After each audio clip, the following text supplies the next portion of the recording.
few years ago, Stephen Covey took his two young sons to a father-son outing. Movies, hot dogs, wrestling, gymnastics, the works. On the drive home, his 4-year-old Sean fell asleep in the back seat. It was cold that night, so Covey carefully took off his own coat and tucked it around his sleeping son. His 6-year-old Stephen was still awake, watching from the other seat.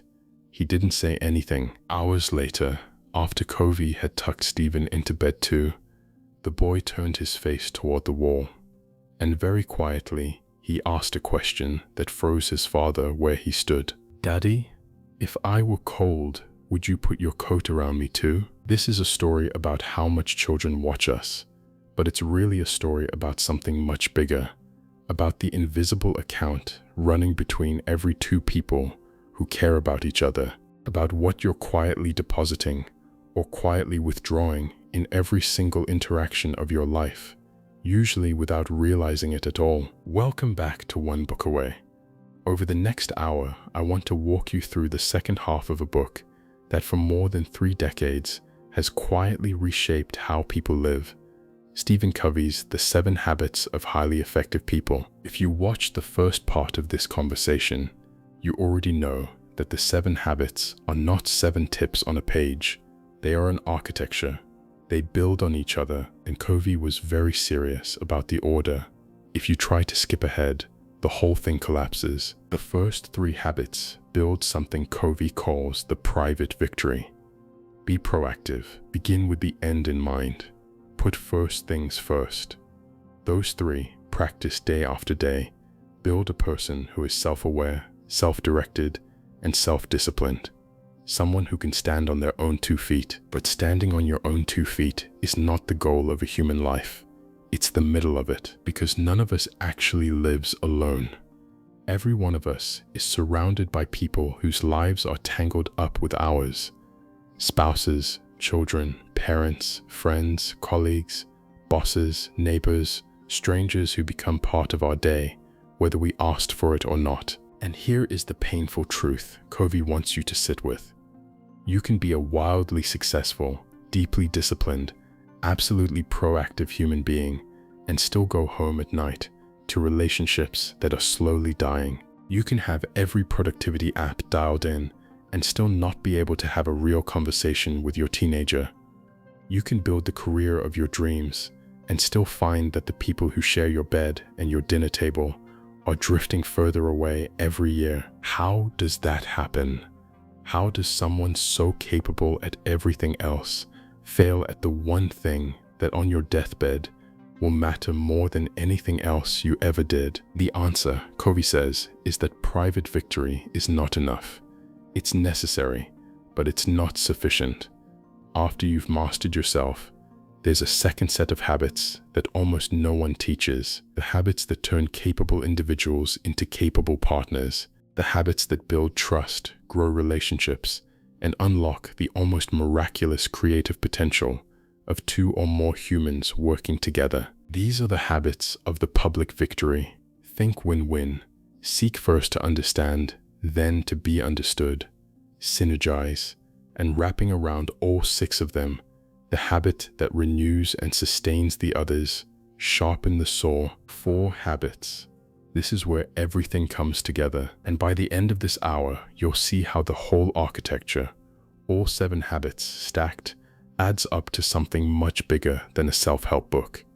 It's a blueprint for a kind of life almost nobody talks about anymore. Before we touch the first habit of the public victory though, we need to talk about something that runs underneath all of them. An idea so simple that you might dismiss it at first, and so powerful that once you see it, you cannot stop seeing it in every relationship you have. The emotional bank account. Covey says, everyone knows what a financial bank account is. You make deposits, you build up a reserve. When you need money, you make a withdrawal. If you keep withdrawing without depositing, eventually the account goes to 0, and then overdrawn. Now imagine the same thing, but for trust. Imagine that between you and every single person in your life, your partner, your kid, your boss, your mother, your best friend, the barista you see every morning, there is an invisible account, and every interaction you have with them either puts something into that account or takes something out of it. Every kindness, every promise kept, every moment of genuine listening, every time you remember their birthday, deposit. Every broken promise, every sarcastic comment, every interruption, every time you made them feel small, withdrawal. And the quality of your relationship right now is simply the running balance of that account. Now here's why this metaphor is so powerful. It makes something visible that most of us never look at directly.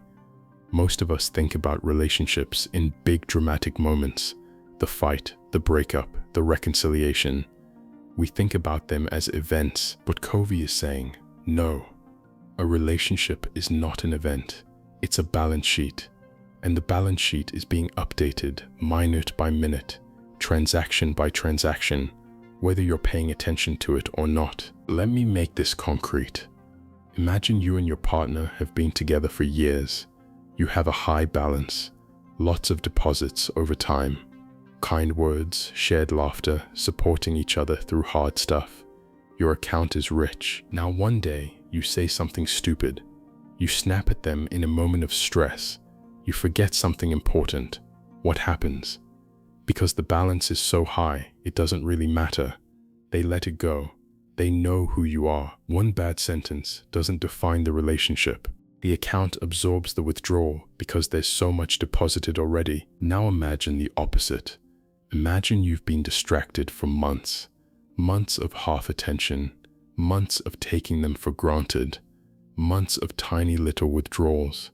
A dismissive tone, a forgotten promise, an eye roll, a door closed a little too hard, and now the same bad sentence comes out of your mouth. Same words, same stress, same moment, but this time the account is overdrawn. There is nothing to absorb the withdrawal. That one sentence, which with a full account would have been nothing, becomes the sentence that starts a 3-day silence, or a week-long argument, or a decade-long wound. Same words, completely different consequences, because the balance was different. This is why Covey says the emotional bank account is the most important unseen variable in every relationship you have. It explains things that otherwise look random, why the same joke lands differently at different times, why a minor issue can end one marriage and barely register in another, why some teenagers will sit down and talk to their parents, and other teenagers will not let their parents in the door, even when the parents are objectively trying their best. And here's what's uncomfortable. Most of us, most of the time, are running our relationships on withdrawals. Think about a parent with a teenager. What does a typical day of conversation sound like? Clean your room, turn down the music, button your shirt, get off your phone, take out the trash. Have you done your homework? Why is this dish still here? What did I tell you about that? Every one of those is a withdrawal, small maybe, but constant. And over the course of a year, thousands of them. And then one day the same parent wonders why that teenager won't open up to them about anything real, why the kid seems to prefer his friends, why there's a wall. The wall is not random. The account is overdrawn. Now, the good news. Covey says any account, no matter how deeply overdrawn, can be rebuilt. Not quickly, not with a grand gesture, but quietly, patiently, deposit by deposit, over time. So what counts as a deposit? Covey lists 6 of them, and I want to walk you through each one, because once you know them, you'll start seeing the opportunities to make them in every conversation you have. Deposit 1. Seeking to understand the individual. This is the foundation of every other deposit, because what counts as a deposit to someone is entirely specific to that person. What feels like love to one person feels like pressure to another. What feels like care to one kid feels like suffocation to another. Covey tells a story about a friend of his who had a terrible relationship with his teenage son. The father was a college professor. His whole life was academic. Books, research, lectures, and his son wanted to work with his hands, build things, fix cars. Everything the father valued, the son didn't. Everything the son wanted to do, the father thought was a waste. So the father would try, clumsily, to make deposits. He'd buy his son a book he thought was interesting. He'd invite his son to an academic event. He'd sit him down for a conversation about his future. Every attempt the son read as rejection, because the father was depositing what mattered to the father, not what mattered to his son, and the relationship was dying. Covey gave the father one piece of advice. What matters to your son needs to matter to you, because your son matters to you.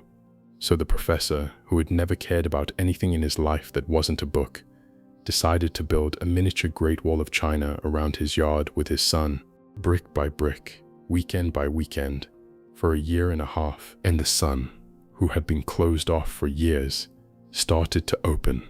Not because the wall mattered, because his father, for the first time, had entered his world on his terms, had made what mattered to the son matter to him. That's a deposit, not what you think is valuable, what they think is valuable. Deposit 2, attending to the little things. In relationships, Covey says, the little things are the big things. Small discourtesies, small unkindnesses, small forms of disrespect. They register, they accumulate, and over time, they eat an account alive. And the flip side is just as true. The small kindnesses, the small attentions, the small moments of seeing someone, those are often remembered decades later, long after grander gestures are forgotten. Which brings us back to the story I opened with. Covey driving home from that father-son outing. 4-year-old Sean asleep in the back. It's cold, so Covey takes off his own coat and wraps it around his little boy. Nobody asked him to. Nobody was watching. Nobody, Covey thought, but one person was. 6-year-old Stephen, sitting quietly in the other seat, watching his father take care of his little brother, not saying a word. And then that night, long after the movies and the hot dogs and the wrestling matches had faded into the background noise of a kid's memory, Stephen turned his face to the wall and asked his father that question. Daddy, if I were cold, would you put your coat around me too? Small thing, huge deposit. And decades later, Covey is still telling that story because he realized in that moment something about every human being. No matter how old, no matter how tough, no matter how put together on the outside, inside, we are all quietly asking the same question. Would you put your coat around me too? And every small act of tenderness is an answer. Deposit 3, keeping commitments. Breaking a promise is one of the largest withdrawals you can make, especially a promise that mattered to the other person. If you have a pattern of making promises and not keeping them, eventually the other person stops believing you. And when that happens, you've lost something it takes years to rebuild. So Covey says, be very careful what you promise. Make fewer promises, not more. But the ones you make, keep. Keep them like your life depends on it. Because, in a sense, the life of your relationships does. Deposit 4, clarifying expectations. Almost every relationship problem, Covey says, comes down to conflicting or unspoken expectations. You thought your partner was going to handle that. They thought you were. You thought your employee understood the deadline. They thought it was flexible. You thought your in-laws would visit twice a year. They thought every other weekend. Unspoken expectations are a time bomb in every relationship, and most of us carry dozens of them around without ever saying them out loud. The deposit is, make them explicit. Have the awkward conversation now so you don't have the terrible conversation later. Say the thing, clarify the roles, define the terms. It takes 20 minutes of discomfort to save 20 years of resentment. Deposit 5, showing personal integrity. Integrity, Covey says, is different from honesty. Honesty is telling the truth. Integrity is conforming reality to your words, keeping the promises you made, fulfilling the expectations you set, being the same person with everyone you meet. And here's a test of integrity that will change how you see yourself if you take it seriously. how you talk about people when they're not in the room. If you and I are in a meeting, and the moment your colleague leaves the room, you and I start criticizing him behind his back, what have I just learned about you? Exactly what you'll do to me the moment I leave the room. Loyalty to the absent. That's the deposit. When you defend someone who isn't there, you tell everyone who is there that they can trust you too. Their secrets are safe with you. Their reputation is safe with you.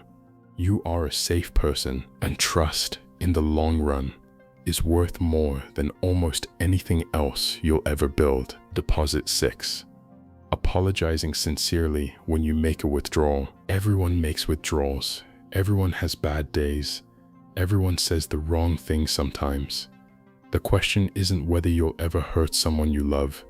The question is what you do after. Covey says, sincere apology is one of the largest deposits you can make. Not a defensive apology. Not a sorry you felt that way apology. Not an apology followed by but. A real one. I was wrong. That was unkind of me. I shouldn't have said it. I'm sorry. 4 sentences, practiced with sincerity, repeated when necessary, will save relationships that everything else has failed to save. Now, put all 6 of those together, and you have the toolkit for building or rebuilding any relationship in your life. Understanding the individual, attending to the little things, keeping commitments, clarifying expectations, showing personal integrity, apologizing sincerely. These are the deposits, the slow, patient, unglamorous work of making someone feel safe with you. And every one of the next 3 habits we're about to talk through, win-win, seek first to understand, synergize, is going to stand on top of this account, because none of those habits work if the account is empty. You cannot negotiate a win-win with someone who doesn't trust you. You cannot seek to understand someone who thinks you're manipulating them. You cannot create something synergistic with someone who has 1 foot out the door. But when the account is full, when the trust is there, every one of the next 3 habits becomes not just possible, but natural.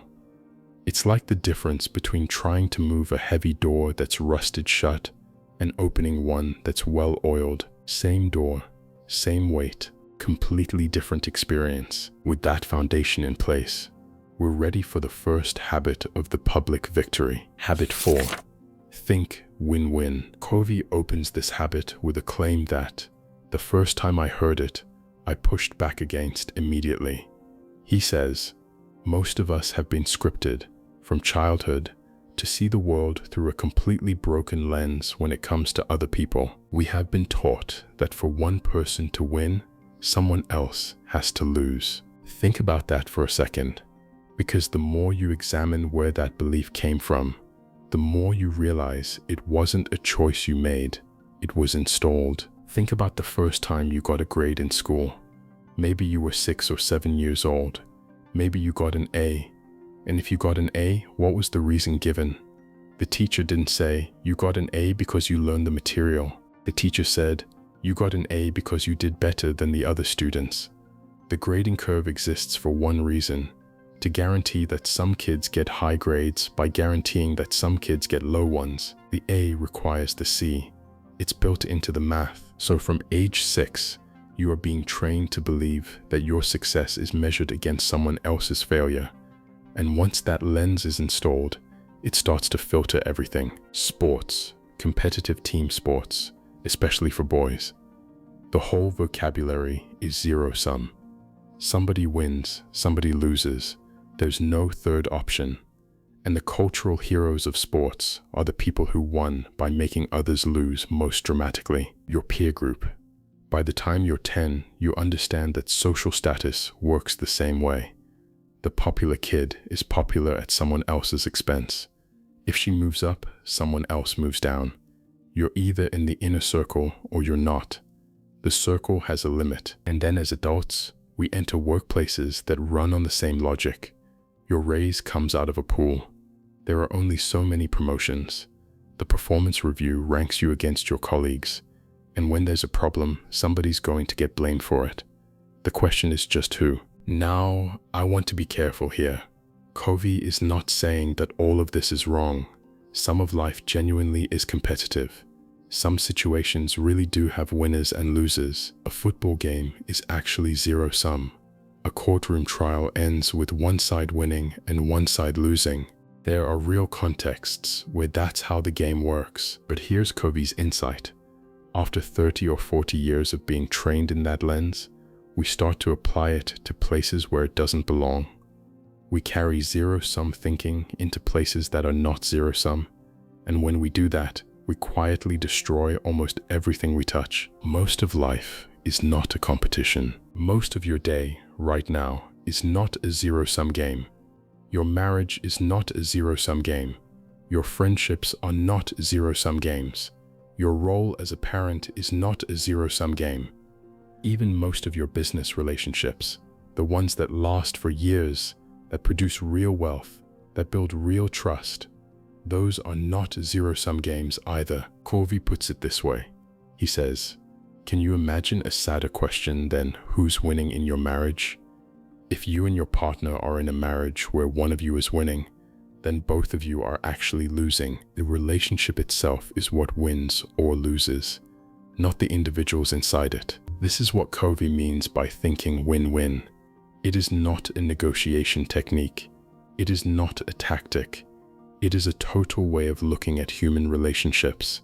It's a paradigm, and he breaks it down into 6 possible paradigms that any two people can take into any interaction. 6 different mental frames through which you can approach another human being, and which one you're in, which frame you carry, shapes everything that happens next. Paradigm 1. Win-lose. This is the one most of us default to without realizing it. Win-lose says, for me to get what I want, you have to not get what you want. It's the bully's paradigm. It's the boss who has to be right in every meeting. It's the husband who has to win every argument. It's the parent who says, "Because I said so," when they don't want to explain themselves. Win-lose is about power. It uses position, authority, age, credentials, volume, whatever leverage is available to make the other person surrender. And here's what win-lose people don't realize. Even when they win, they lose, because every win-lose transaction they have with another person is a withdrawal from the emotional bank account. Over time, the people around a win-lose person stop trusting them, stop opening up to them, start saying yes to their face and no behind their back. The win-lose person gets their way and gradually becomes isolated, surrounded by people who resent them but won't say so. Paradigm 2. Lose-win. This is the opposite. Lose-win says, go ahead, take what you want. Whatever you need, I'll figure it out. I don't want conflict. I don't want anyone to be mad at me. I just want peace. On the surface, lose-win looks like kindness, like generosity, like humility. But Covey says no. This is actually weakness masquerading as virtue. Lose-win is the person who can't say no, who accommodates everyone else's preferences while quietly resenting every accommodation, who lets their spouse decide everything. Their kids walk all over them, their boss pile work on them, their friends forget their birthday, and smiles through all of it. And here's the problem with lose-win psychologically. You can only swallow so much. Every accommodation creates a little deposit of buried resentment, and those deposits don't go away.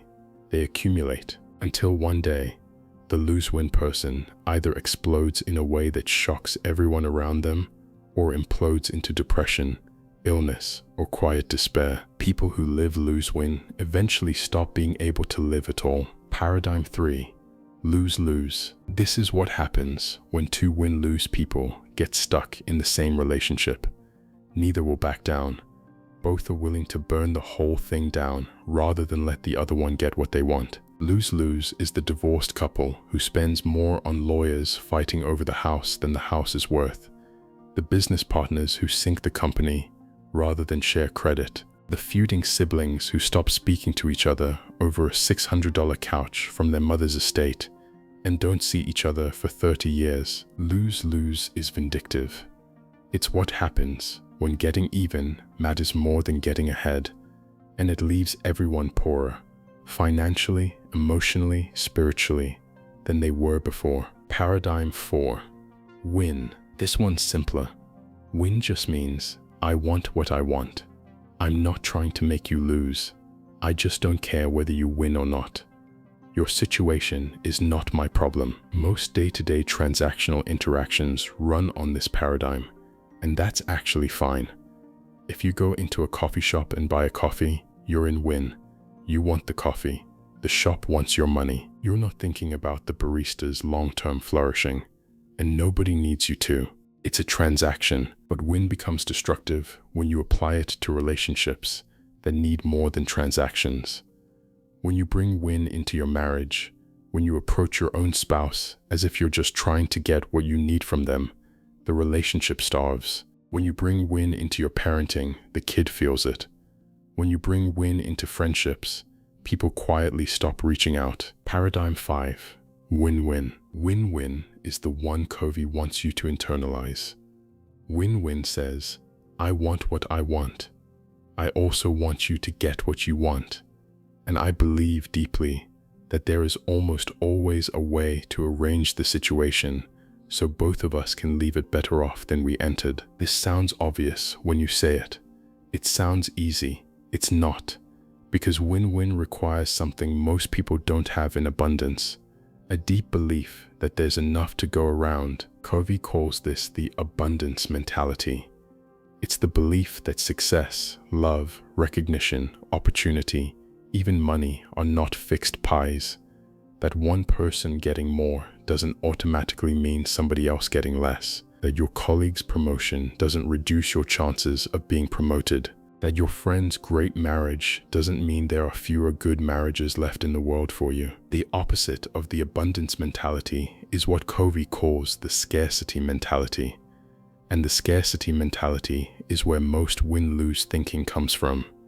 If you secretly believe there isn't enough to go around, then you cannot be happy for anyone else's success. Every win someone else has feels, deep down, like a loss for you. Their promotion wounds you, their great relationship irritates you, their success somewhere else makes you smaller. People who live in scarcity cannot actually practice win-win, no matter how hard they try, because their gut won't let them. Their gut is always whispering, if they win, I lose. And this is where Covey brings the whole thing back to the first 3 habits, the private victory. Because an abundance mentality, that deep belief that there's enough for everyone, doesn't come from nowhere. It comes from a person who is proactive, who knows who they are, who isn't comparing themselves to other people because they're too busy building the life they actually want. You cannot build win-win without first building yourself. Public victories are literally built on top of private ones. Paradigm 6. Win-win or no deal. And this is the one that for me is the most liberating idea in the entire habit. Most people don't even realize this is an option. Covey says, if you and I can't find a win-win, we don't have to force some compromise. We don't have to settle for a lose-lose. We can just not do the deal. Think about how much conflict in your life comes from the assumption that you have to reach an agreement. You have to decide. You have to move forward. There has to be a resolution today. But what if there doesn't? What if sometimes the most mature, most loving, most principled thing two people can do is look at each other and say, we don't see this the same way. We haven't found a version of this that works for both of us. So for now, let's not do it. Let's wait. Let's revisit it. Let's maybe never do it. And that's okay. We can still respect each other. We can still work together on other things. This one we walk away from, Covey says. Once you've internalized win-win or no deal, it changes the entire emotional texture of your relationships. Because the other person can feel it. They can feel that you are not trying to trap them.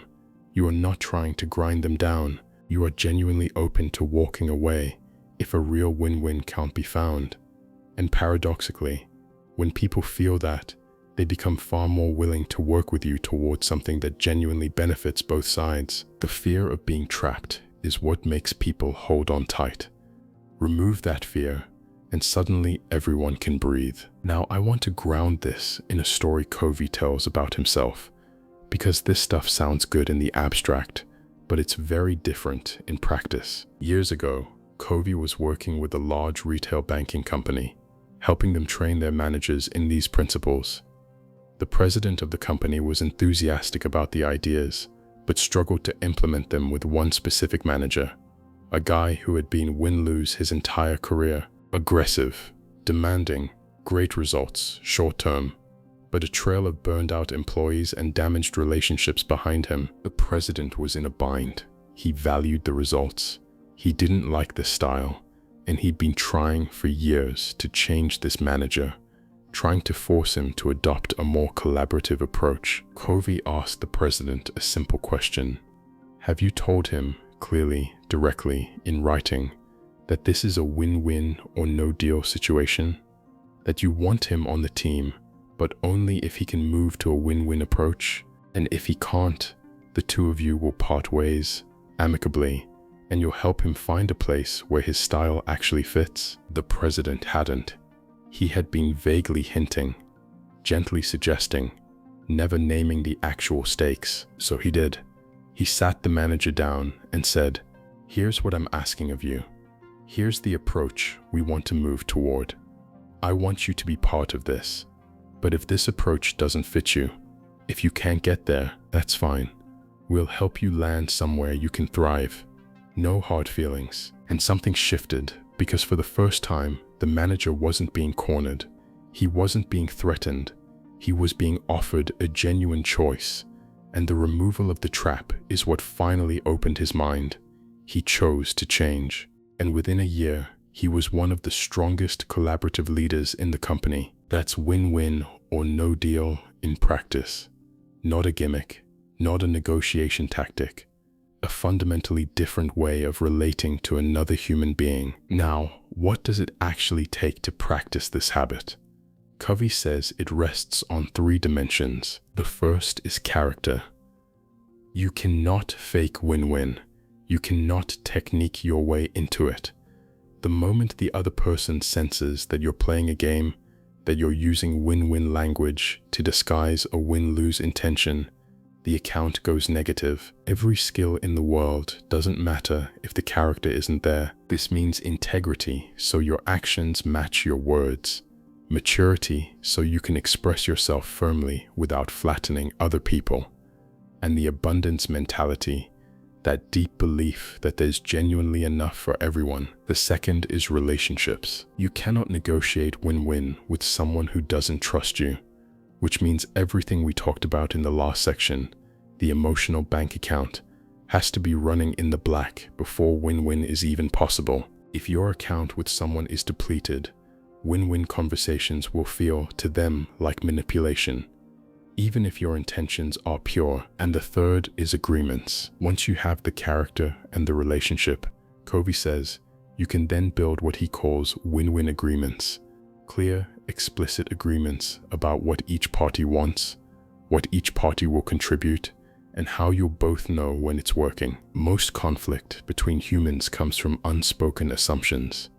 Win-win agreements bring the assumptions out into the open. They spell out the desired results, the guidelines, the resources available, the accountability, the consequences. And once 2 people have a clear agreement, they don't need a manager. They don't need constant supervision. They can self-govern. Remember the story from part 1, Covey teaching his 7-year-old son Stephen to take care of the yard, green and clean? That was a win-win agreement. Clear expectations, clear resources, clear accountability, clear consequences. And once the agreement was in place, the 7-year-old could genuinely run his own stewardship. Win-win is not a way of being nice. It is not a soft technique. It is one of the most demanding disciplines in the entire book, because it requires you to hold 2 things in your head at the same time, what you want and what the other person wants, without flattening either one. And the people who can do that, consistently, over years, become people that other people will quietly move mountains to work with. But win-win is only the intention. It's the frame you bring. It's the mindset you walk into the room with. What actually makes a win-win outcome possible? What's the skill that turns win-win from a good intention into a real result? The answer is the next habit, and it's the one Covey says, if he had to pick one out of the whole book, that would change every relationship you have more than any other. This would be it. Habit 5. Seek first to understand, then to be understood. If you only took one habit from this entire book, if you had to walk away with a single skill and nothing else, Covey would tell you to take this one, because every other habit, he says, depends on it. You cannot practice win-win with someone you don't understand. You cannot build an emotional bank account with someone whose world you haven't entered. You cannot synergize with someone whose perspective you've never actually seen.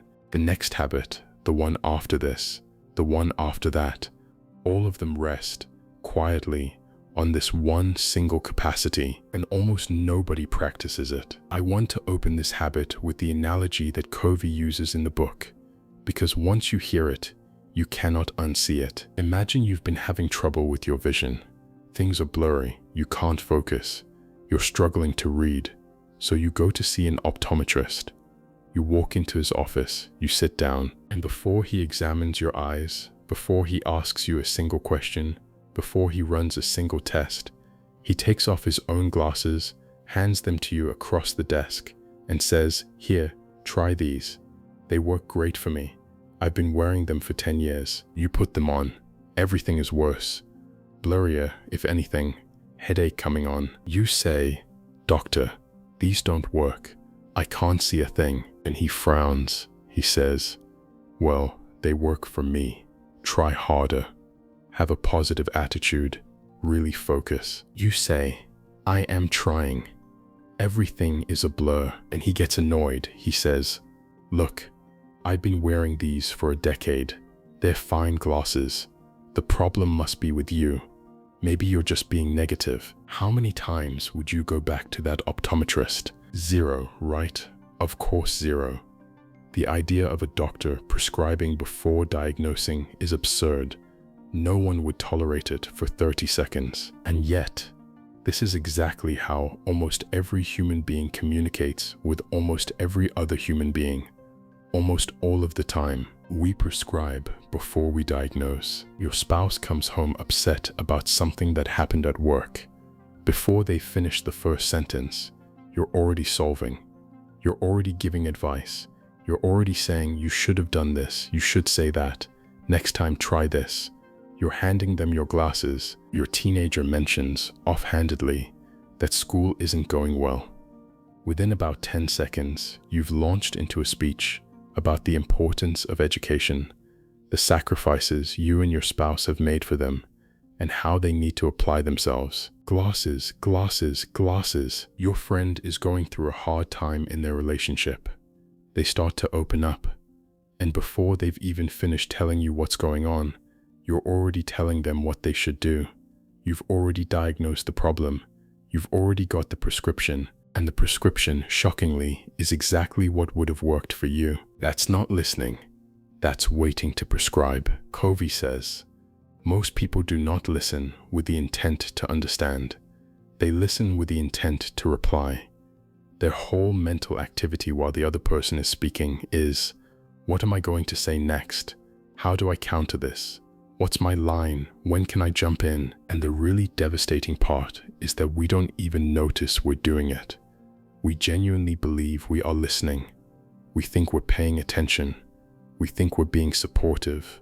But in fact, we are running our own internal movie the entire time the other person is talking, and we're just waiting for our turn. Covey calls this autobiographical listening, and he says we do it in 4 specific ways. 4 default moves that almost every human being makes, almost constantly, without realizing it. Move 1. We evaluate. Someone shares something with us, and instantly, before we've even processed what they said, we've formed an opinion about it. We agree or we disagree. We approve or we disapprove. We think it was smart or we think it was dumb. And usually our face is already showing which one before we've said a word, and the other person feels it. They can feel you evaluating them, and something quiet happens inside them. They start editing. They stop saying what they really think and start saying what they think will get your approval. The real conversation shuts down. The performance begins. Move 2. We probe. We ask questions, but the questions come from our own frame of reference. We're not trying to understand their world. We're trying to collect data points so we can fit their story into the template we've already built in our own head. You know those conversations where someone asks you a question, and as soon as you start to answer, you can tell they don't actually care about the answer. They were just asking so they could get to their next question. That's probing. That's playing 20 questions. And Covey says it's one of the main reasons most parents never actually reach their kids. The constant probing turns every conversation into an interrogation. Move 3. We advise. This is the one almost all of us are guilty of. Someone brings us a problem, and we immediately start giving counsel from our own experience, based on how we would handle the situation. With stories about the time we had the same thing happen, we can't help it, we want to help, and helping to us means fixing. But here's what the other person usually needs in that moment. They don't need a solution. They need to feel understood. They need to feel for 60 seconds that someone actually sees their world. And the moment you start advising, you've communicated that you're not actually seeing their world. You're comparing it to yours. And move 4. We interpret. We explain their behavior based on our own motives. We tell ourselves we know why they said that. We know what they really meant. We know what's going on under the surface. But of course, we're just projecting. We're looking inside our own head and assuming we're seeing theirs. Evaluate, probe, advise, interpret. These are the 4 moves of autobiographical listening. And they are the 4 great killers of real communication. Covey tells a story that illustrates this better than any abstract explanation. It's a conversation between a father and his teenage son, the kind of conversation every parent has at some point and almost always goes badly. The boy comes home. He's had a rough day at school. Something's bothering him. He says to his dad, "Boy, I've had it. School is for the birds. Now what's actually going on?" The boy is opening a door. He's saying, "Can we talk? Something is going on with me." But notice, he hasn't said what. He said the surface. School is for the birds. The real thing, whatever it is still underneath. What does dad do? Dad evaluates. Dad says, "Now come on, son. Don't be so negative," which is basically code for, "I don't want to hear this. I've already decided your feeling is wrong." So the boy tries again. He says, "Yeah, but look at Joe. He dropped out of school. He works on cars. He's making real money. That's practical." Dad, still with his glasses firmly on his face, says, "Son, one day Joe is going to wish he'd stayed in school. You don't want to be an auto mechanic. You need an education." Now notice what just happened. The boy said something. The father did not respond to what the boy said. The father responded to what the father wanted to talk about. It's not a conversation. It's 2 monologues running side by side, with the illusion of dialogue stretched over the top. The boy keeps trying.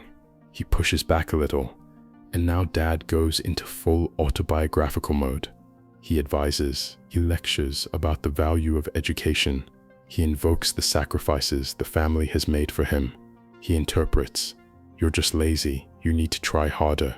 You need a better attitude." The whole repertoire. And at some point, the boy just closes. Some switch flips in his head. He says, "Never mind, Dad. I don't want to talk about this anyway." And the conversation is over. And Dad walks away thinking, "I tried. Kids don't listen." And the boy walks away thinking, "I can never tell him anything. He doesn't actually want to hear me." Now here's what's heartbreaking. The boy somewhere in that conversation was trying to say something real, something important, something that was scaring him, and he never got to say it. The father never heard it. The opportunity closed. What was the real thing? Let me show you what that conversation could have sounded like if the father had practiced empathic listening instead. Boy comes home, says, "Boy, I've had it. School is for the birds." Dad says, "You're really frustrated with school." That's it. That's the whole move. Not a question, not a lecture, not advice. Just, "I hear that you're frustrated. I'm not going to fix it. I'm not going to argue.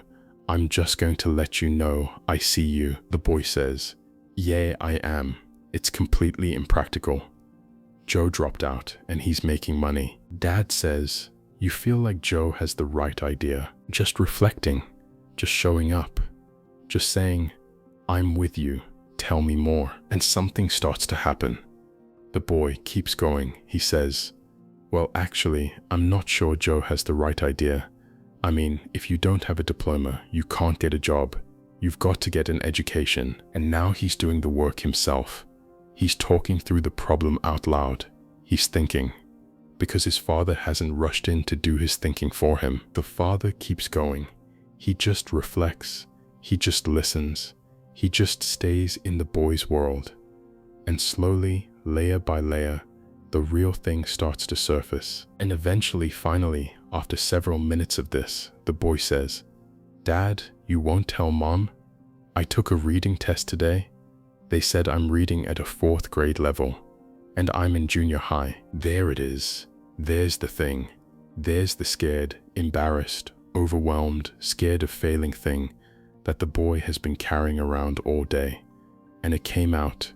It came out because his father finally stopped handing him glasses. In the first version of that conversation, the father never knew his son was struggling with a reading problem.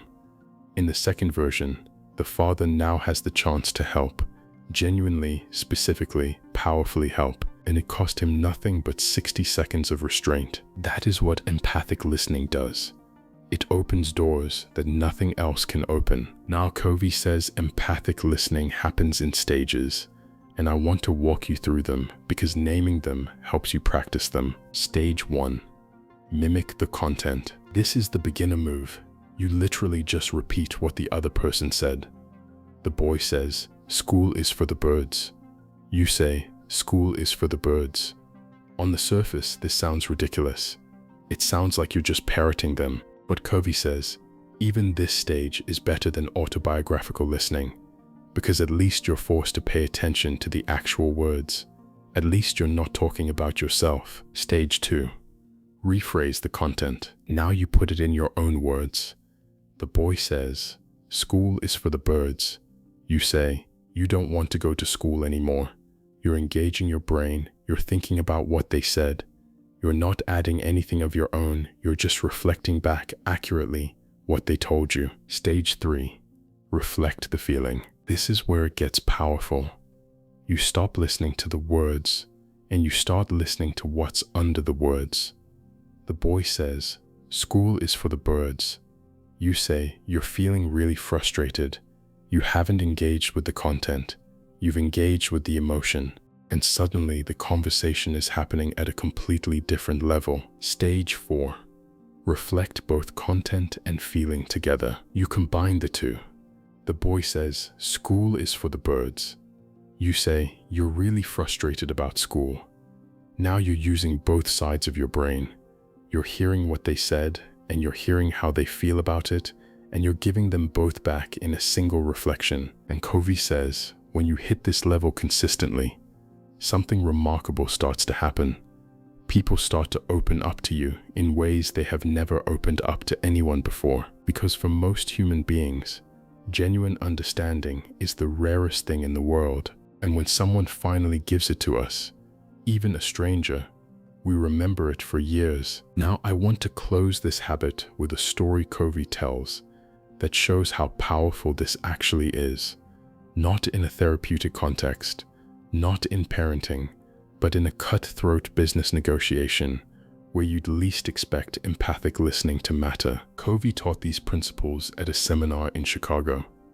One of the attendees was a commercial real estate broker who was that week in the middle of the biggest deal of his career. He had been working on it for 6 months. Every egg he had was in this one basket. He came to Covey the next morning looking stunned. And this is the story he told. The night before, after the seminar, he had gone to a meeting with the buyers, the attorneys, the principals. A competing broker had been brought in at the last minute with an alternative proposal, a cheaper, faster, easier one. And our guy could feel the room moving away from him. He did what a salesman does. He pulled out every technique, every sales tactic, every angle. He even said, "Could we just delay the decision a little longer? Can we schedule another meeting?" But he could feel it. They were done. They were about to close the deal with the other guy. He was about to lose 6 months of work. And then, standing there in the room, he remembered what Covey had said earlier that day. Seek first to understand. He figured, well, I've got nothing left to lose. Why not try it? So he turned to the lead principal and said, "Let me see if I really understand your position. Let me see if I really understand what your concerns are about my recommendation. And when you feel I really understand them, then we'll see if my proposal still has any relevance." And he started to put himself in the other guy's shoes. He started to verbalize the other guy's concerns, not as a sales move, but genuinely trying to get inside his head. What's your timeline? What's your risk? What's your pressure? What do you need this to be? And the other man started to open up. The more our guy listened, the more the buyer talked. The more he reflected, the more the buyer opened up. The energy in the room shifted. The attorneys stopped checking their watches. The other broker got quiet. And at some point in the middle of this conversation, which was no longer even about the deal, the buyer stood up, walked over to the phone in the corner, dialed his wife, put his hand over the mouthpiece, and said quietly, "You've got the deal." 6 months of sales techniques hadn't moved him. 60 minutes of genuine listening did. This is the power of seeking first to understand. It's not a soft skill. It's not a therapy technique.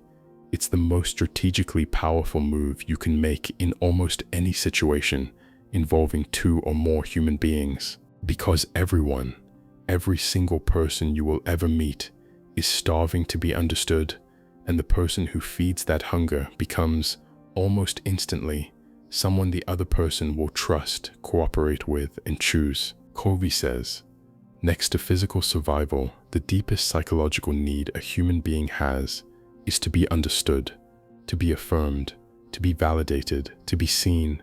And when you give another person psychological air, when you let them feel, really feel, that you see their world, you have given them something most people in their life have never given them, and they will remember it. That is why this habit is the key to every other interpersonal habit, because the moment someone feels understood, the walls come down, the defensiveness drops, the emotional bank account fills, and once that account is full, you can do something with this person that you could never do before. Something almost miraculous. Something that, when you see it happen, feels like magic even though it isn't. You can create with them. You can build something neither of you could have built alone. Something that wouldn't exist without both of you bringing your whole selves to the conversation, which is exactly what the next habit is about. Habit 6. Synergize. I want you to picture 2 pieces of wood lying side by side on the ground. If you test the first one, you might find it can hold, let's say, 500 pounds before it snaps. If you test the second one, maybe it can hold 600 pounds. Put them next to each other, and between them, they can support 1,100 pounds. 1 plus 1 equals what you'd expect. 500 plus 600, 1,100. But here's what's strange about nature. If you actually take those same 2 pieces of wood and lash them together, bind them so they become one piece, they don't hold 1,100 pounds. They hold far more, much more, sometimes nearly double what the sum of the parts would suggest. 1 plus 1 does not equal 2. It equals something bigger than either of them alone could produce. This is synergy. Covey borrows the idea from nature because nature is full of it. Plant 2 different species close together, and the roots commingle underground and each plant grows better than it would have grown alone. A pine forest and an oak forest, planted next to each other, make both forests healthier. Two creeks flowing into the same river produce more water than either one carried. And inside the human body itself, your right brain and your left brain operating together produce something neither one could produce alone. Logic and emotion, analysis and intuition, language and music. Neither half of your brain working alone could write a poem or compose a symphony, but the two halves together, bound, connected, synergized, produce things that seem almost miraculous. Covey says, this is the highest activity in all of human life. When two people bring their whole selves to a problem, and they genuinely respect what the other person sees, and they genuinely listen, and they genuinely trust that something better than either of their starting positions might emerge, they often create something that didn't exist before.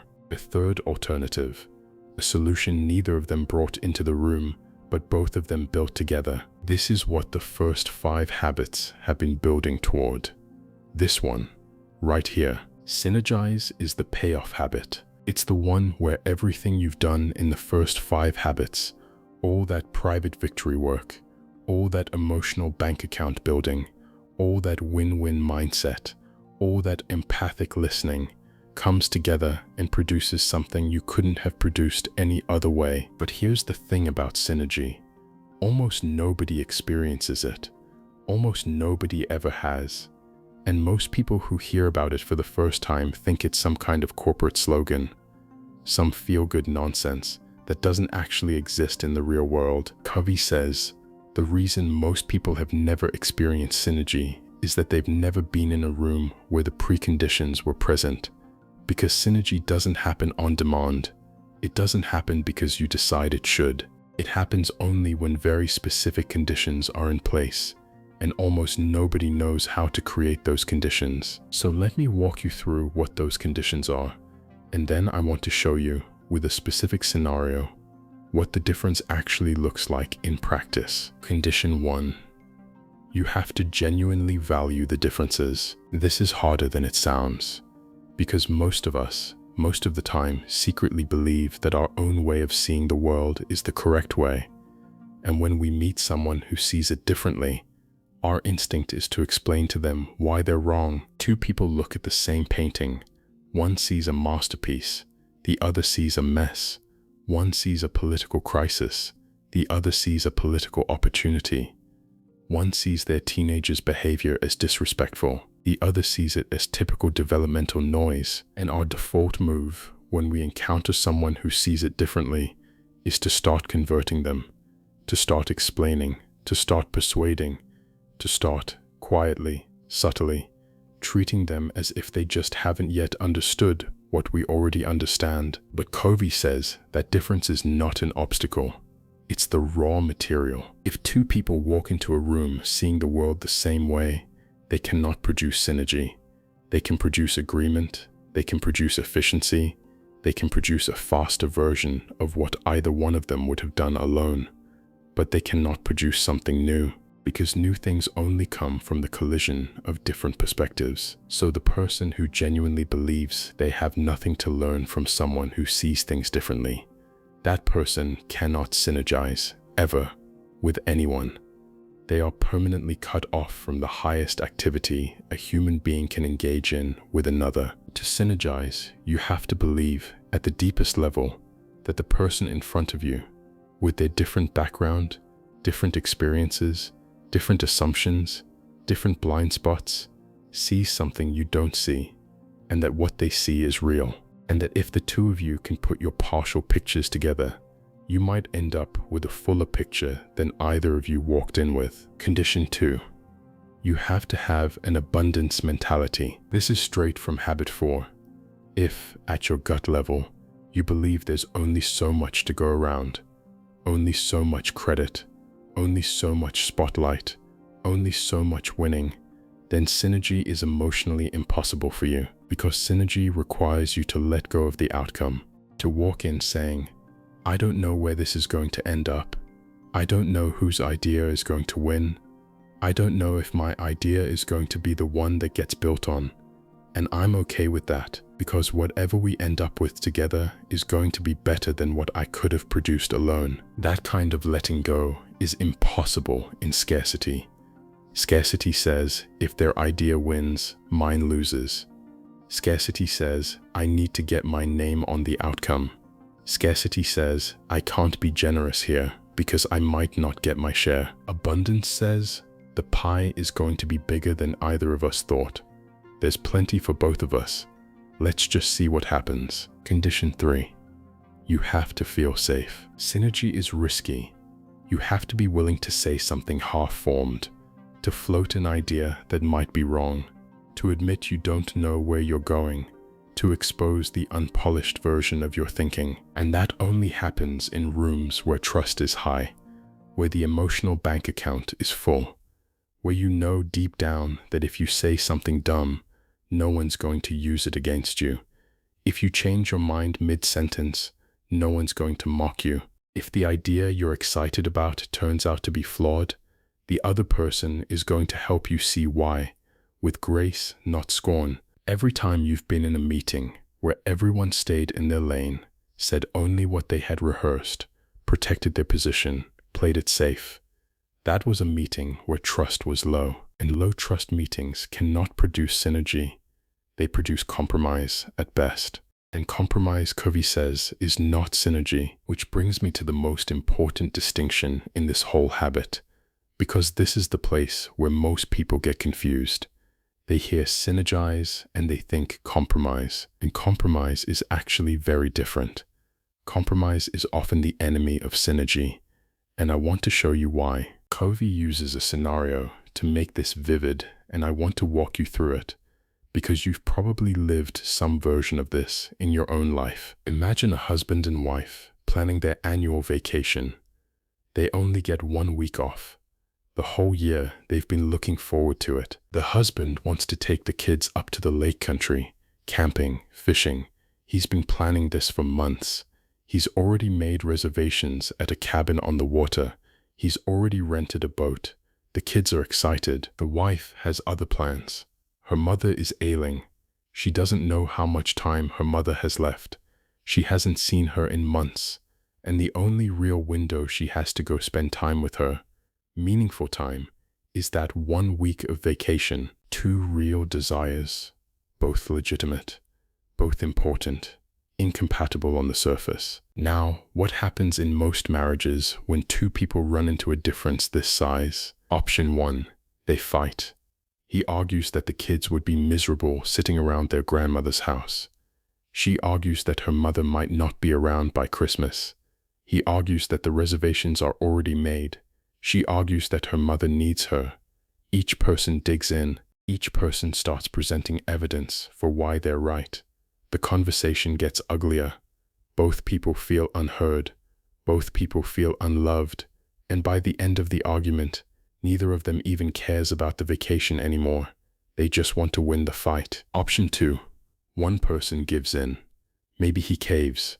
They go to her mother's house. He spends the whole week sullen, checking his phone, making little passive-aggressive comments, radiating resentment. The kids pick up on it. The wife feels guilty the entire time. Her mother senses the tension. Nobody actually enjoys anything, or she caves. They go to the lake. She spends the week quietly worrying about her mother. Her phone is on all night in case the call comes. When it rains, she's secretly glad, because it punishes her husband for making them come. They get home, and both of them are relieved the vacation is over. Option 3. They compromise. Let's split the week. 3 days at the lake, 3 days with mom. Neither place gets a real visit. The kids are in the car half the time. Everyone's exhausted. Nobody feels like they got what they wanted. Both of them feel they gave something up without getting anything back. And they both remember the vacation for the rest of their marriage as the week that didn't quite work. This is what compromise looks like. Compromise, Covey says, is 1 + 1 = 1.5. Both people give something up. Neither person gets what they actually wanted. The relationship does not grow. The week does not become something remembered fondly. Everyone loses a little bit. And Covey's point is, most relationships live here. Most families live here. Most marriages live here. People think compromise is the grown-up solution. It's what you're supposed to do. It's maturity. But compromise is actually the low watermark of what two people can do together. It is the best you can do when you're out of other options. It should be the fallback, not the goal. Synergy is something different. Synergy is what happens when the same two people, at the same table, with the same differences, approach the conversation with the habits we've been building. Let me replay that same scenario. Same couple, same week, same conflict. But now, imagine they've done the work. They have a full emotional bank account, years of deposits. They trust each other. They think win-win automatically. The idea of either of them winning this week at the other's expense feels wrong to both of them before the conversation even starts. And they've built the habit of empathic listening. They know how to seek first to understand before they try to be understood. So the conversation starts differently. He doesn't open with his position. She doesn't open with hers. They open with, "Tell me what's underneath this for you. What does it actually mean to you?" He listens empathically while she talks about her mother, not just about visiting her mother, about the fear of running out of time, about the regret she's already rehearsing for the day her mother is gone, about the way this particular summer feels like maybe the last real chance. She listens empathically while he talks about the trip, not just about the fishing, about how hard this year has been, about how much he's been counting on this 1 week with the kids, about how he feels like he hasn't really been with them, really been present in months, and this was supposed to be the week he got them back. And once they both really heard each other, once both of them feel genuinely seen, something starts to happen. The problem changes shape. They're not arguing about a vacation anymore. They're both staring at a bigger question. How do they honor both of these needs? The urgency of her mother, the presence with the kids, within the constraint of 1 week. And once the question reframes itself, the possibilities multiply. Maybe they bring her mother to the lake, if her health allows. Maybe they do a shorter fishing trip and a longer mother visit with a plan for a second short fishing weekend next month. Maybe they all go to her mother's together and he takes the boys fishing on a lake nearby during the days and they return each evening. Maybe they realize the fishing trip was actually a stand-in for something else, a need he has that can be met differently, and the real week should be spent with her mother. The solutions that emerge from this kind of conversation are almost never what either person walked into the room wanting. They are something new, something neither person could have invented alone, because neither person alone had the whole picture. That is the third alternative. Not his way, not her way, a better way, produced by both of them, together, in a room where the conditions for synergy were in place. And Covey's point is, this kind of outcome is not rare because it's inherently rare. It's rare because the preconditions are rare. Most people do not have full emotional bank accounts. Most people are not thinking win-win. Most people are not listening empathically, which means most people, most of the time, are stuck choosing between fighting, caving, and compromise. They never even get to the table where synergy could happen. But if you do the work, if you build the private victory, if you tend the emotional accounts, if you practice win-win thinking, if you learn to listen first, you suddenly have access to a whole category of outcomes that most of your friends, most of your family, most of your colleagues will never experience. You become one of the small number of people in any room who can actually generate a third alternative, who can produce something that didn't exist before you and the other person started talking, who can make 1 + 1 = 3 or more. And once you've tasted it, once you've been in a conversation where a real third alternative emerged, you cannot go back to compromise. It will feel, forever after, like the low watermark it actually is. This is the peak of the public victory. Two people bringing their whole selves, creating something neither could create alone. But there's one more habit, and without this last one, everything we've talked about today, all 6 habits, public and private, slowly erodes, because you cannot keep producing any of this at a high level if you don't take care of the one instrument that produces all of it. The final habit is about that instrument. Habit 7, sharpen the saw. Covey opens this habit with one of the best little fables in the whole book.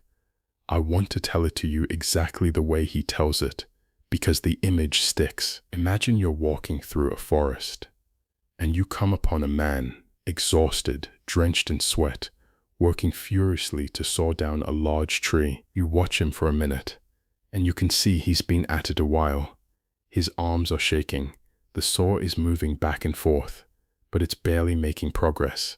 The cut has hardly gone anywhere. So you walk up to him and you say, "Excuse me, how long have you been at this?" He stops, wipes his forehead, and snaps, "5 hours. I've been at this for 5 hours, and I'm exhausted. This is hard work." You look at his saw. It's dull, completely dull. The teeth are worn down.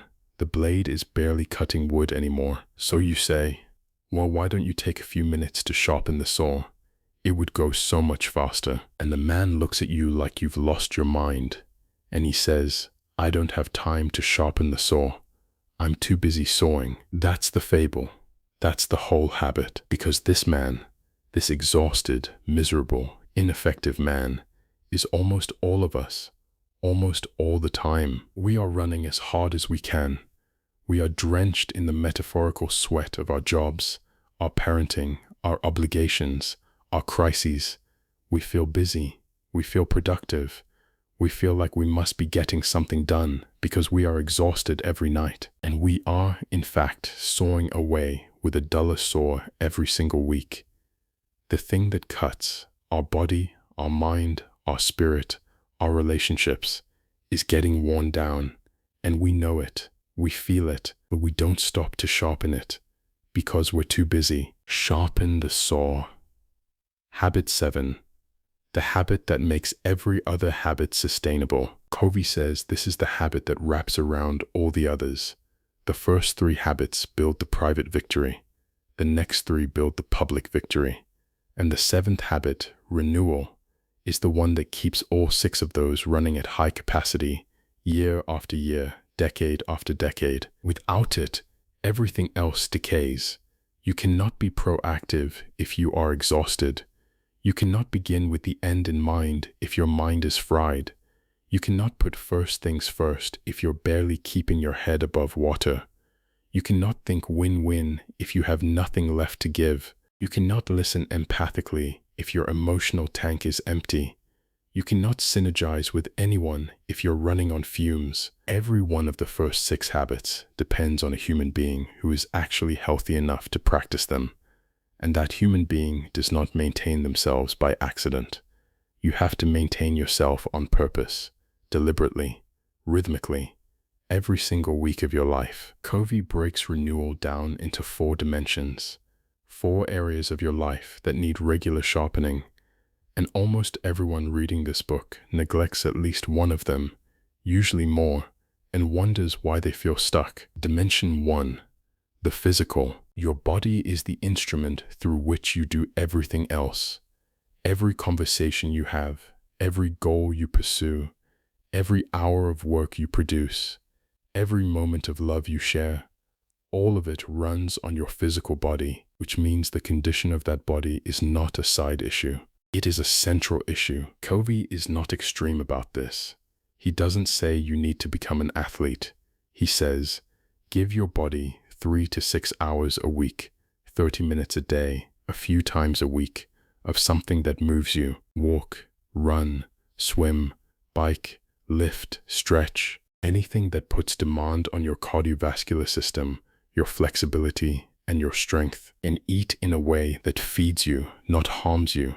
And sleep, actually sleep, the amount your body needs, not the amount you've decided to allow it. Most of us tell ourselves we don't have time for this. Covey flips that sentence around.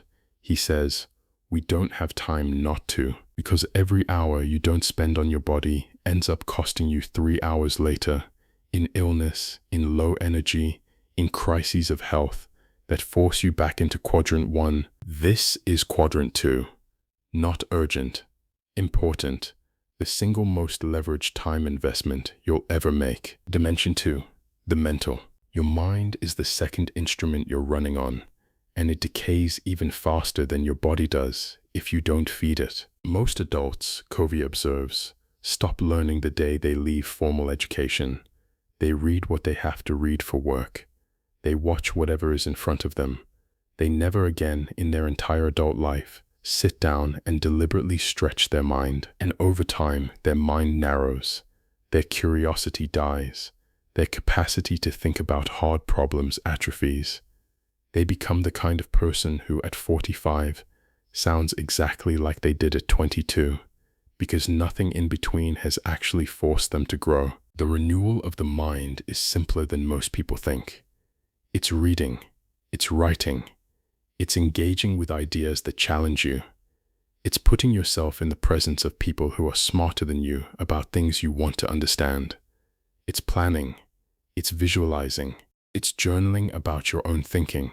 Covey says, if you read 1 hour a day about something meaningful for 5 years, you will become one of the best informed people in your field. Just 1 hour. Most people won't do it.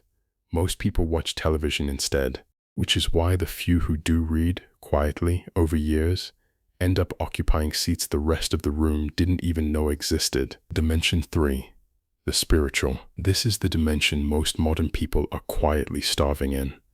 And I want to be careful with the word spiritual, because it means different things to different people. Covey is not prescribing a religion. He's saying every human being has a core, a place where your values live, a place where you touch something bigger than yourself, a place where you connect with what matters most deeply. Some people find that in prayer, some find it in meditation, some find it in nature, some find it in music, some find it in silence, some find it in sacred texts, some find it in long walks at dawn. The form doesn't matter, the practice does, because without some kind of regular return to your core, you drift. Your center slowly gets pulled back to whatever the culture around you is obsessing about, and your culture is not optimizing for your soul. Your culture is optimizing for your attention. Spiritual renewal is what keeps you from becoming a stranger to yourself. It's the weekly or daily practice of coming home, of remembering who you are, of reconnecting with what you actually value beneath the noise. Without it, you can practice every other habit in this book and still end up, one day, wondering whose life you've been living. Dimension 4, the social and emotional. This is the dimension where your relationships live. And Covey notes something beautiful. This is the one dimension you cannot really renew alone. You renew it with other people through the practice of habits 4, 5, and 6. Every time you build an emotional bank account with someone, every time you think win-win, every time you listen empathically to someone who needs to be heard, every time you synergize with another person on a real problem, you are sharpening the saw in this dimension, which means the public victory is not just a thing you produce. It's a thing that, in the producing, regenerates you. The more you practice it, the more capacity you have to practice it. Empathic listening doesn't drain you. Done right, it fills you up. Synergy doesn't exhaust you, it energizes you. And for most of us, this is the dimension we have the least practice in. We grew up in cultures that taught us to compete, to protect, to win at other people's expense. And renewing this dimension is, in large part, unlearning those scripts so we can build the kind of relationships that actually make us stronger, not the kind that drain us. So, the physical, the mental, the spiritual, the social, and emotional. 4 dimensions, 4 kinds of renewal. And Covey is very clear. You cannot neglect one without the others eventually suffering. The person who takes care of their body but never reads a book ends up athletic and narrow. The person who reads constantly but never exercises ends up brilliant and brittle. The person who masters work but never tends their relationships ends up successful and alone. The person who has everything dialed in except the spiritual dimension ends up accomplished and hollow. All four, or none of it, works the way it's supposed to. And here is the quiet secret Covey saves for the very end of the book. The reason this habit is the seventh habit and not somewhere in the middle. Covey calls it the upward spiral. When you renew yourself in all four dimensions, when you sharpen the saw regularly, something remarkable starts to happen. You don't just maintain your level of effectiveness, you start to rise, because a sharper saw cuts faster. A stronger body handles more pressure. A deeper mind sees more clearly. A settled spirit makes better decisions. A richer emotional life opens wider doors. And every time you practice the other 6 habits at a higher level of capacity, you produce results that would have been impossible at your old level, which in turn gives you more energy, more insight, more motivation to renew even more deeply next week, which in turn strengthens your capacity for the other 6 habits, which in turn raises your ceiling again. This is the upward spiral. Each turn of the cycle takes you to a level you couldn't have reached from where you started.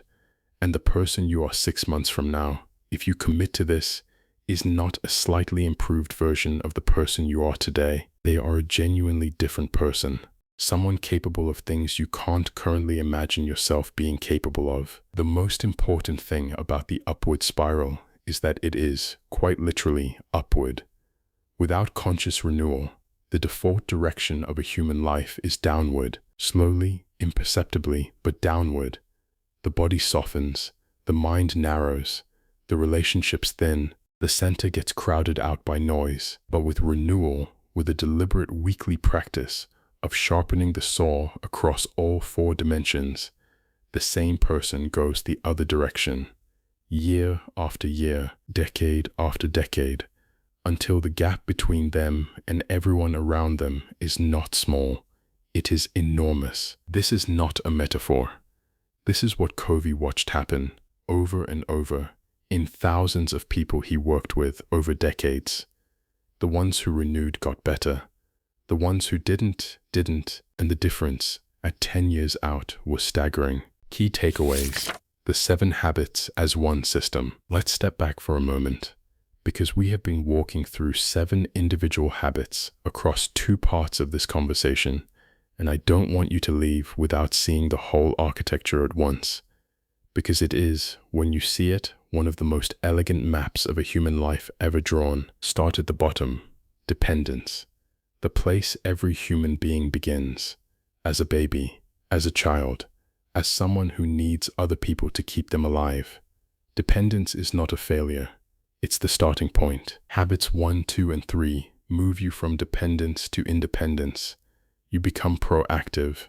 You realize you are the author of your own life, not the victim of it. You begin with the end in mind. You decide what that life is going to be about before you build it. You put first things first. You spend your days on what actually matters instead of what happens to be loud. And when you've done that work, honestly, for long enough, you become a person who can stand on their own, who has a center, who has a direction, who has a grip on their own time, who can be trusted, first and most importantly, by themselves. That is the private victory. But you do not stop there, because a human being who has only reached independence is still living a partial life. They can take care of themselves, but they cannot yet take care of others. They can achieve things, but they cannot yet create things that require more than one person. Habits 4, 5, and 6 move you from independence to interdependence. You think win-win. You stop seeing every relationship as a competition. You seek first to understand. You learn to enter someone else's world before you try to move them to yours. You synergize. You discover that 2 people, combined thoughtfully, can produce things neither of them could have produced alone. And this is the public victory. The ability to do with other people things none of you could do by yourselves. It requires the private victory underneath it. You cannot do any of this without first having yourself. But once you have yourself, the doors open into a whole dimension of human life that most people never enter. And then wrapping around all 6 of these habits is the 7th, sharpen the saw, renewal in all 4 dimensions of your being.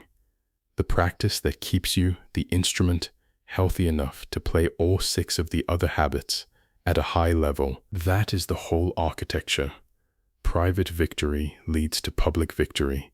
Renewal sustains both.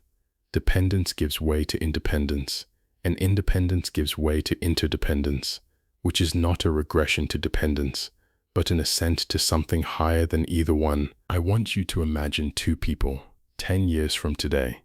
Same age, same intelligence, same opportunities, same starting point. Right now, one of them has been drifting. They're not bad, they're not lazy, they're just reactive. They follow whatever current they happen to be in. They let other people's priorities crowd out their own. They take care of themselves haphazardly. They have relationships, but those relationships are running on autopilot. They haven't learned to listen. They haven't learned to create. They haven't learned to renew. 10 years of this, and the version of themselves they've produced is a slightly older, slightly tireder, slightly more cynical version of who they are right now. The other person has been practicing the 7 habits, not perfectly. Nobody does it perfectly, but genuinely over years.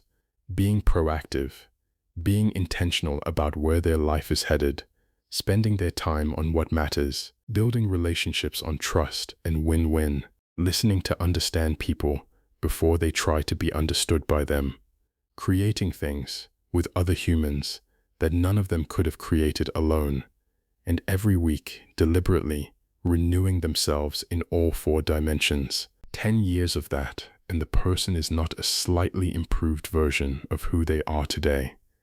They are genuinely a different person, more capable, more grounded, more connected, more alive. Same 10 years, same starting point, entirely different destinations, because one followed a map and the other didn't. Covey's gift is that he drew the map, not perfectly, not exhaustively, but clearly enough that any of us, if we choose, can follow it. Closing, I want to take you back to the very beginning, the first part of this conversation, the very first thing I asked you to do. The chapel, the flowers, the soft organ music, the faces of everyone you've ever known gathered in one place, the casket with you lying inside it, the 4 speakers waiting to describe the kind of person you were. That was 2 hours ago, if you watched both parts. Maybe more if you took breaks. And we've covered a lot of ground since then. But now, if you come back to that chapel, the same scene, the same 4 speakers, you have a map they didn't have before. You know what kind of person stands up in that casket at the end of this, and you know what it takes to become them. Someone who took ownership of their life instead of waiting for life to happen to them. Someone who decided deliberately what their life was going to be about. Someone who spent their days on what mattered instead of what happened to be loud. Someone who believed there was enough for everyone and acted like it.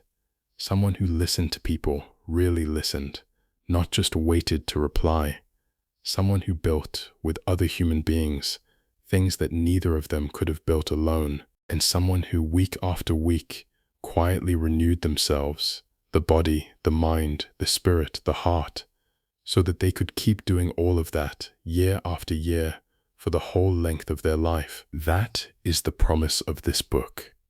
That is what the 7 habits taken seriously build. So I want to leave you with one last question, not a rhetorical one, a real one. If I asked the 4 people who would speak at your funeral 3 years from now, your family member, your friend, your colleague, your community member, to describe the person you are today, right now, as you're listening to this, what would they say? And how far is that person from the person you want them to describe? That distance between who you are and who you want to be is the whole point of this book. The 7 habits are not a theory. They are the path across that distance, and the only question that matters now is whether you're going to walk it. If any of this has moved you, if you want to sit with Covey's actual words in his actual voice, the audiobook is on Audible. I've linked it below. If you use that link, it helps support this channel at no extra cost to you, and honestly, there are very few books worth listening to twice. This is one of them. If you haven't watched the first part of this conversation, The Private Victory, Habits 1, 2, and 3, it's on the channel too. You can't really do the public victory without it. That's not me selling. That's Covey's whole point. And if this series meant something to you, the kindest thing you can do is subscribe. I'm working through the 100 books that have most shaped the way humans think about their own lives, patiently, carefully, one book a week, and I want you here for the rest of them. But whether you ever come back to this channel or not, whether we ever cross paths again in this strange little corner of the internet, I want to leave you with the one thing Stephen Covey would want me to leave you with. The gap between the person you are today and the person you want to become is not fixed. It is not destiny. It is not determined by your past or your luck or your circumstances. It is determined by what you do quietly in the unseen hours of your life, by the scripts you rewrite, by the centers you hold on to, by the time you defend, by the accounts you tend, by the conversations where you choose just once to understand before you speak, by the week, this week, where you stop sawing for long enough to sharpen the saw. The 4 speakers at your funeral have not yet been chosen, but the person they will describe, that person is being built right now by everything you do with the hours between now and then. Build someone worth describing. Thank you for listening. Take care of yourselves, and I'll see you in the next book.